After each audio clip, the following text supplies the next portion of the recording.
Jumpa lagi dalam channel TMDI Info. Channel yang mengedukasi dan mendiseminasi informasi penting di bidang ekonomi, khususnya bidang perdagangan, industri, dan investasi. Bapak-bapak dan ibu sekalian, pada sesi ini kita akan mendengarkan informasi-informasi penting di bidang preferensi perdagangan.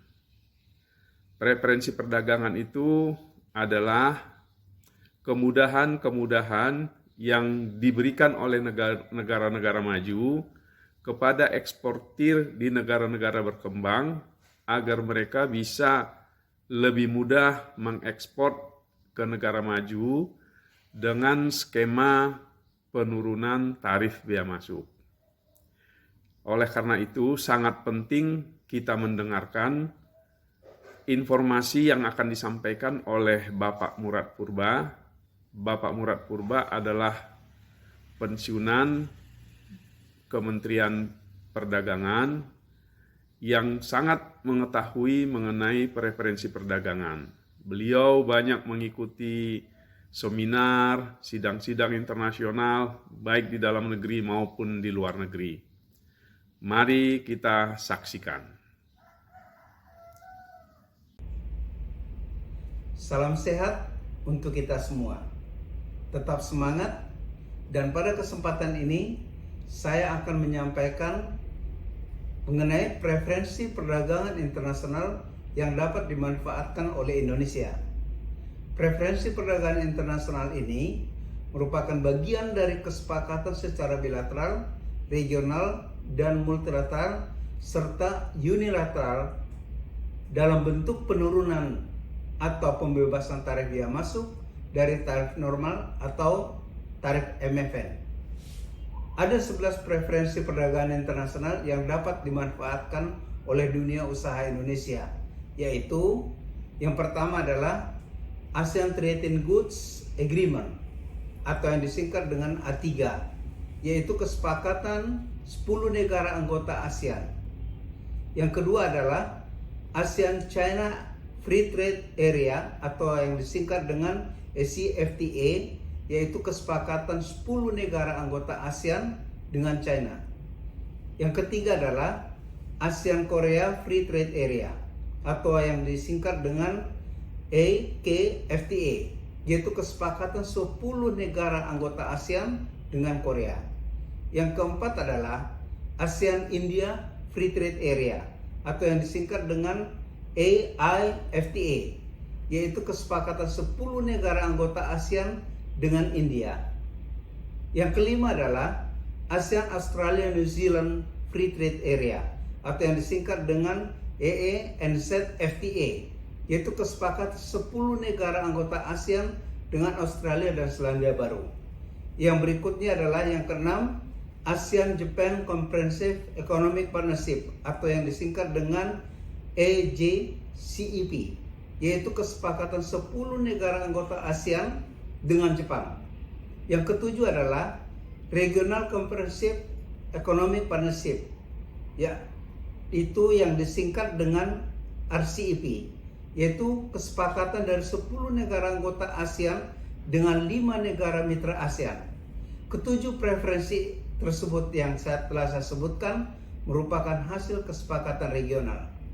Berikut adalah Indonesia-Japan Economic Partnership Agreement atau yang disingkat dengan IJEPA, yaitu kesepakatan antara Indonesia dengan Jepang.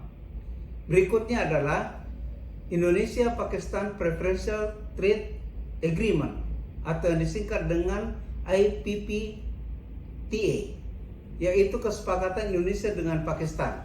Kesepakatan ini merupakan suatu kesepakatan yang belum merupakan FTA, tetapi masih bersifat terbatas pada beberapa produk saja. Nah, kedua kesepakatan preferensi ini merupakan hasil kesepakatan bilateral. Yang ke-10 adalah Global System of Trade Preferences Among Developing Countries atau disingkat dengan GSTP, yaitu kesepakatan dari 42 negara berkembang kelompok 77 di mana di dalamnya Indonesia terdapat. Preferensi ini merupakan hasil kesepakatan multilateral. Yang ke-11 adalah Generalized System of Preferences atau GSP, yaitu 14 negara maju dan 27 negara anggota Uni Eropa memberikan fasilitas penurunan sampai pembebasan bea masuk kepada barang-barang yang berasal dari negara berkembang. GSP ini merupakan preferensi yang diberikan secara unilateral. Nah, selanjutnya secara umum saya akan sampaikan bagaimana cara memanfaatkan preferensi tersebut, yaitu dengan 4 hal sebagai berikut. Yang pertama, kita harus meneliti apakah barang atau produk yang akan kita ekspor atau yang akan diimpor tercakup di dalam cakupan produk atau product coverage. Yang kedua, apabila tercakup dalam cakupan produk, perlu diketahui berapa besar penurunan tarif bea masuk yang diberikan kepada barang tersebut atau yang dikenal dengan depth of tariff cuts. Yang ketiga, berikut apakah ketentuan asal barang atau rules of origin yang disyaratkan untuk dapat dipenuhi. Ketentuan asal barang ini bisa dalam bentuk persentase kandungan lokal atau local content, atau proses produksi bahan baku produk menjadi produk jadi atau working processing. Yang berikutnya, atau perubahan nomor HS dari bahan baku menjadi produk jadi atau yang dikenal dengan change in tariff classification, atau kombinasi dari ketiganya. Terakhir adalah setelah ketiga hal tersebut dipenuhi, mengajukan penerbitan dari surat keterangan asal barang atau SKA atau Certificate of Origin kepada instansi penerbit SKA atau yang disingkat dengan IPSKA. Demikian saya sampaikan preferensi perdagangan internasional yang dapat dimanfaatkan oleh Indonesia ini dengan harapan agar dunia usaha mengenal dan memanfaatkannya, karena informasi dari Kementerian Perdagangan sampai saat ini masih belum maksimal, bahkan belum optimal dimanfaatkan oleh dunia usaha kita untuk meningkatkan daya saing dari produk-produk yang diproduksinya.